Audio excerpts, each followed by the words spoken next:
Ya, selamat siang.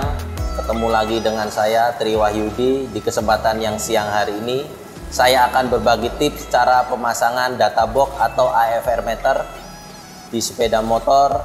Data box ini berfungsi untuk mengukur hasil pembakaran atau biasa kita sebut AFR, yaitu air fuel ratio atau perbandingan bahan bakar dengan udara yang dicampur dan dibakar di dalam ruang bakar.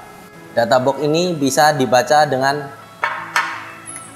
remote, yaitu remote-nya remote universal, atau bisa dibaca dengan menggunakan laptop yang tentunya laptopnya itu sudah terinstall program AFR meternya seperti ini contohnya yang sudah saya buka. Program AFR meternya nanti akan saya jelaskan caranya menggunakan. Dan satu lagi, kalau misalkan akan menggunakan, kita juga harus butuh kabel USB-nya seperti ini. Di meja saya ini juga sudah saya siapkan alat-alatnya. Motornya juga sudah saya siapkan, nanti akan kita pasang di motor. Ya, motornya sudah saya persiapkan, sudah selesai.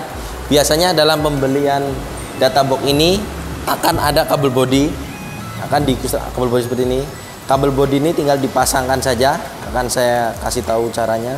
Bisa dipasangkan sesuai soket yang cocok, ada di sini. Ya, bisa dimasukkan sesuai yang cocok. Di soket yang ini ada kabel warna hitam, hijau, dan warna merah yang terhubung sama saklar.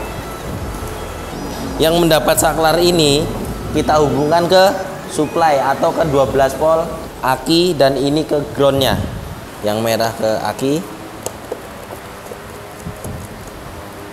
atau ke 12 volt kontak juga tidak apa-apa.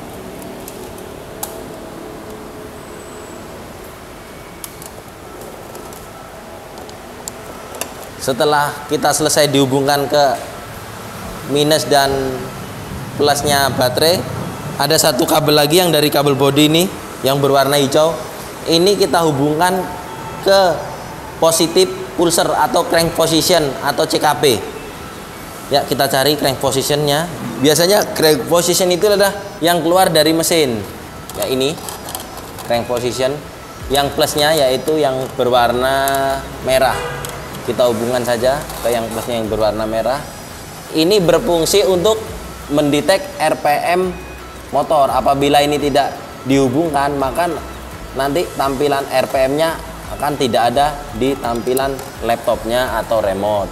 Hubungkan saja ini ke kabel yang merah. Nanti kalau kawan-kawan hubungkan bisa di jumper aja atau di solder atau disambung yang benar. Kalau ini sementara, saya hubungkan saja seperti ini.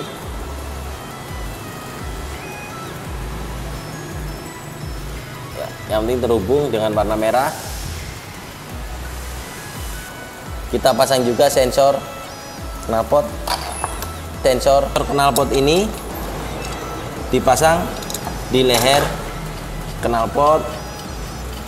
Ini bisa disensor. Yang penting dia ini dipasang. Buat pemasangan sensor ini sendiri diharapkan kemiringannya minimal 30 derajat ya, atau berdiri. Sebab buat menghindari air yang ada di leher knalpot ini supaya tidak terkena air, karena sensor ini sangat sensitif sekali. Apabila terkena air dan terkena oli atau terkena cairan akan cepat rusak, maka hati-hati. Ya, ini sudah terpasang. Terus ini sensor ini dihubungkan ke data box-nya. Ya, ini belum terkonek kemana-mana.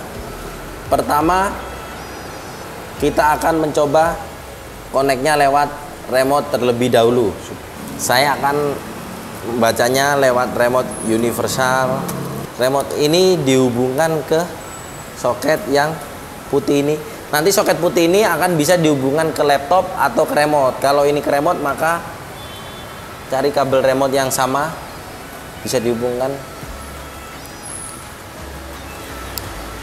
Itu kabel satunya suplainya.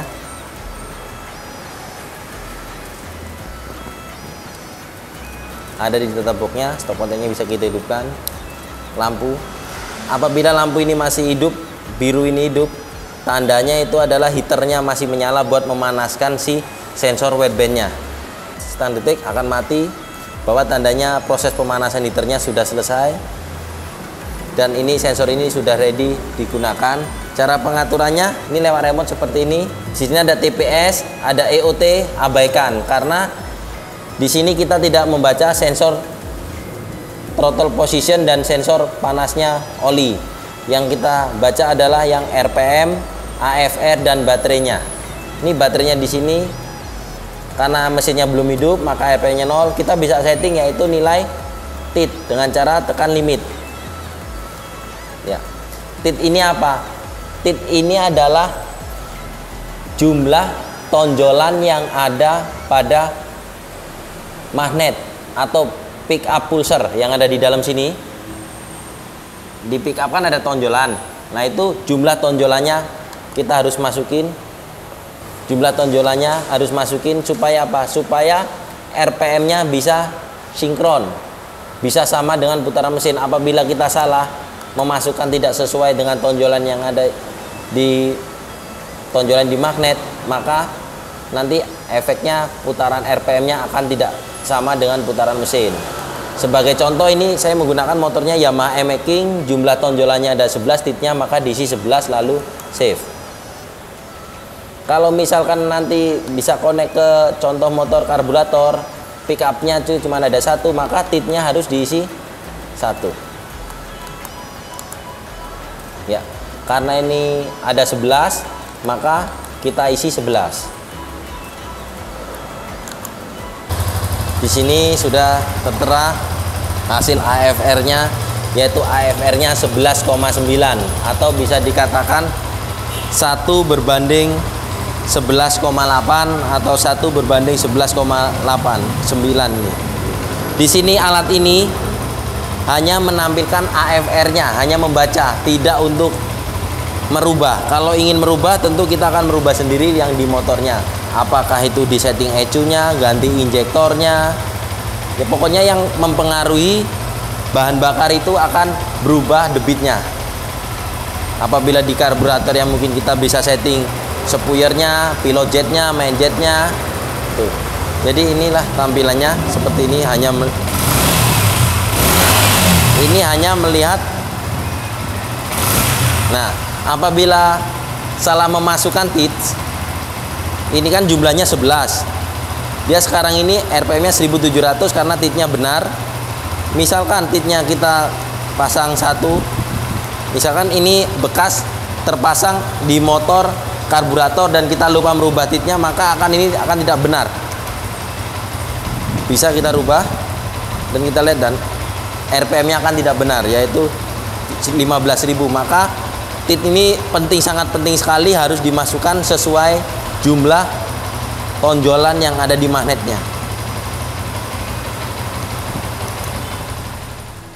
Tadi lewat remote, sekarang akan coba saya tampilkan kalau melalui dengan laptop. Kalau ingin melalui laptop, kabel yang terhubung dengan remote ini kita ambil saja atau kita cabut. Kita ganti kabel yaitu USB. Bentuknya seperti ini. Ini yang buat ke remote. Kita hubungkan ke ini. Sini. Kita bisa konekkan dengan cara membuka AFR meternya yang di laptop, programnya. Ya, kita pilih AFR meter ini. Lalu kita hubungkan USB-nya. Sudah kita hubungkan USB, kita bisa kasih kontak, kasih on buat supply data box-nya. Kita klik serial node-nya, ini kan belum connect, jadi serial node-nya kita klik, lalu kita OK. Pastikan sini sudah connect. Kita bisa klik gambar gear ini.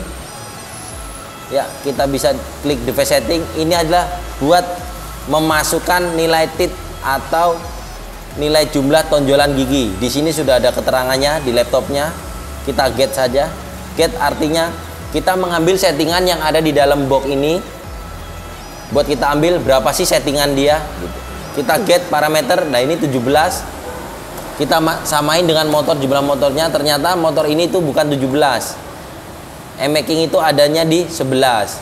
Kita ganti saja, kita masukkan 11. Kalau sudah, kita send parameter. Ya, oke, sukses. Kalau sudah send parameter sukses, kita bisa klik gambar speedo ini, yaitu dashboard AFR meter. Ya, seperti ini dashboardnya, no error. Kita bisa hidupkan motornya. Ya, tampilannya seperti ini. Menunjukkan ini adalah RPM. Ini RPM-nya. Ini hasil AFR-nya atau hasil pembakarannya. Dan ini adalah baterainya. Ya, sini tampilannya, kita bisa gas. Ya, ini bisa menunjukkan seperti remote tadi hasil AFR-nya. Sekarang hasil AFR-nya 11,2. Semakin besar nilai AFR ini, maka efeknya yaitu semakin kering atau semakin irit atau semakin miskin. Kalau AFR-nya kita akan memperbesar nilai AFR ini, maka suplai bahan bakarnya harus kita kurangi, maka ini nanti akan menjadi seperti besar. Kalau semakin besar nilainya seperti yang saya katakan tadi, maka semakin irit, semakin miskin atau semakin kering. Ya, ini tampilannya. Ya, inilah cara menggunakan AFR meter kalau ingin berdiri sendiri tanpa connect ke ECU, tanpa connect ke CDI. Nanti saya akan berikan kalau caranya, tipsnya kalau AFR ini akan connect ke ECU. Itu yang di tips saya di video yang berikutnya. Ya, sekian dari saya. Terima kasih.